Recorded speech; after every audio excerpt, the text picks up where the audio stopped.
Had a tough day yesterday. Got a little heavy in the last hour of the show. I mentioned I had to put down the family dog, my good buddy Lou, after 17 years. And everybody does it, and it's individual and your approach and how you deal with it. My kids were all over the country, my 4 kids. In fact, my son's in New Zealand.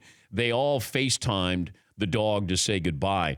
But you go there, and, the one thing you don't hear about with vets, we think, boy, what a wonderful job it is. You're around animals. And my dog was the 3rd dog he had to put down that day.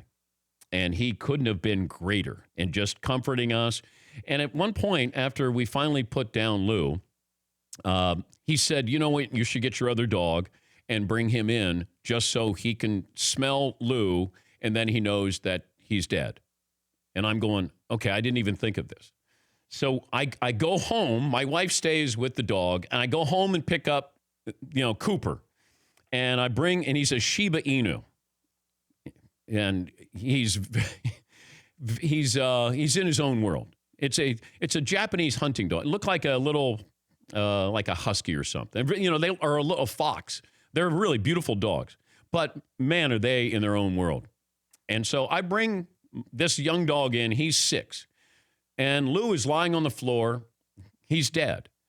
And so the vet goes, you should let your dog just sniff him. So Cooper sniffs Lou, goes around the room, goes over by Lou again, lifts his legs and pees on him.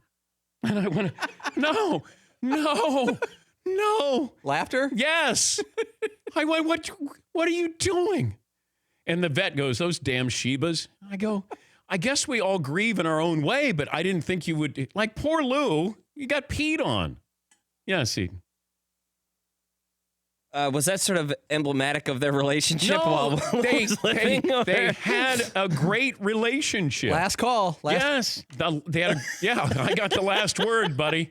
Winner. Yeah. Scoreboard. Yeah. And I just went, oh, my God. And we needed the levity. Yeah. We just started laughing, and, there was Lou just lying on the ground. Yeah, for 2. That's some kind of tradition among dogs that we don't know about. I don't know. Situation? But that's what my wife said. Well, we all grieve in our own way. There are some countries where humans do that, I think. Some Nova Scotia. Oh, my God. It was, we needed the levity there. We did. And then we got home, and the dog, the Shiba Inu, his tail's always up. His tail was down the rest of the day and night. Like, he just wasn't sure what happened. He couldn't find him. And I think it set in on him where he was just really bummed out.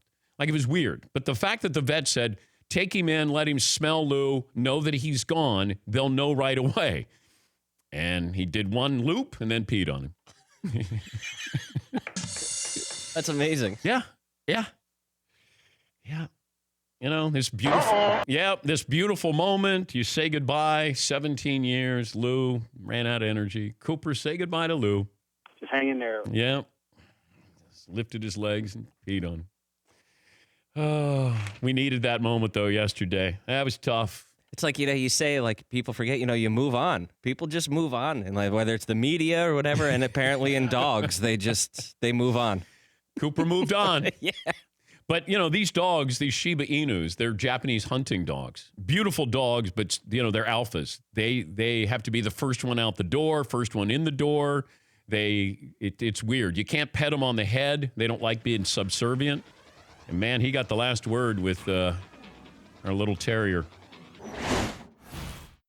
My oldest brother just texted me to say, by the way, I don't want you guys to get any ideas about what your dog did to Lou. I'm going to have a closed casket when I'm buried. So my brother Mike. All right. Okay. So closed casket. All right. I get it. Yeah. I think everybody knows, or they know somebody who's gone through it, but it's not easy. And I was asking Seton yesterday, what I didn't know what I was going to feel and what to do and how to make it any better. And then I just said, you know what? I went in there crying and I left crying. I was like, you know what?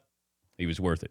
The reason why it hurts so much is you love them so much and they love you so much. So that's really what it came down to. And, got to hang out, but I have so much respect for these vets.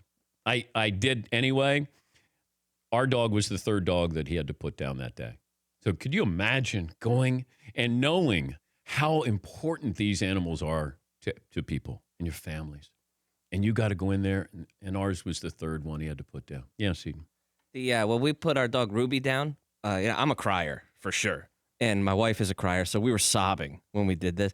And the vet, there was a vet, and then like a technician there, and they both started crying. And then the one whispered to the other, "Hurry up, do it," because it was just an awful scene, and like, all right, we just have to get this over with. Yeah, but thank you for the emails and tweets. Thank you. We did go through all of those, and I do appreciate you reaching out. But that's one of those raw moments, and we just went home, and you just kind of sit around, and then I said to my wife, "Let's go get a couple of beers." So we went and got a couple of beers, and then we just sat there and told stories about the dog. We're crying while we're telling. I said, "What are we doing? We should be at home drinking these beers," because people are looking at us like, "What's wrong with the Patrick family? Is there problems?" They're crying. Yes. I can't believe your dog peed on the other one. Yeah, I know. That's a wild scene. Well, you think it's going to be one of those great moments where the younger dog who was around the older dog for 6 years, and he's going to say goodbye. It's going to be emotional, sniff him, maybe he'll lick him or kiss him or something. And then all of a sudden he does one lap around the dog on the floor on a blanket, and then he lifts his legs and pees on him. And it just broke the tension. And even the vet needed it as well. He goes, "Oh, those damn Shibas." And it's they're known for this? Oh, it's such a... No, not that. When you look up this... They're not peeing on it. This type of dog, No. you're like, frisky, loves family, known to pee on former... Yeah. But it was where my wife goes, we all grieve in our own special way. And it just lightened the mood considerably because it was dread. And it hit me about halfway through yesterday's show where you just start to think, okay, I gotta take him in at 2:30 Eastern. And so, I had time. I still had to do that last hour. Like my head just wasn't in it. I was trying to stay in the moment in the show, and I just said, you know what? I'm just going to say this. And it was good moment. Good moment. For more Dan Patrick Show, tune to Audience Channel 239 on DirecTV or download the Dan Patrick Show app.